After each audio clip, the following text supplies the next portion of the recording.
ఎవరికి చెప్పకుండా I just went alone night 2 o'clock 3 o'clock ఎప్పుడు last night. Yeah okay. So 2 o'clock 3 o'clock దేడ్ లాక్ గర్ అని చెప్పి ఒక హాంటెడ్ ప్లేస్ ఉంది. It's very famous. దేడ్ లాక్ గర్ ఎక్కడుందండి అది సీతాఫల్ మండి అక్కడ దేడ్ లాక్ గర్ ఇంట్రెస్టింగ్ అండి చెప్పండి. అంటే అది 40 years క్రితం ఆ ఇల్లు కట్టారంట. ఆ ఇల్లు కన్స్ట్రక్ట్ చేయడానికి 1.5 lakh అయిందంట. అండ్ ఆ రోజులో that's very expensive to. And ఆ ఓనర్ పేరు లక్ష్మణ్ అని.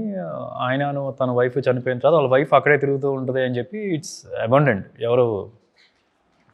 సో ఎస్టర్డే ప్రమోషన్ దానికి అని చెప్పి మా టీం అందరు కూడా వద్దు అన్నారు. But I didn't tell them. And just ఒకసారి చూద్దాం ఒకరిని. యా వెళ్ళే వరకు ధైర్యంగా వెళ్ళాం. వెళ్ళిన తర్వాత అయితే కొద్దిగా ప్యాక్ అయిపోయింది. సో మేబీ ఆ వీడియో కూడా రిలీజ్ చేస్తాను, చూద్దాం. ఎప్పుడు వస్తుందండి అది బయటికి? సో నైట్ అయింది, ఎల్లుండో మేబీ. ఫీల్ అయ్యారు అక్కడైతే మీరు అసలు? యా అంటే వెళ్ళాను లోపలికి. జనరల్గా నేను ఈ పారానార్మల్ పీపుల్ ఎలా ఇంటరాక్ట్ అవుతారు గోస్ట్ అనేది నేను నేర్చుకున్నా కొద్దిగా.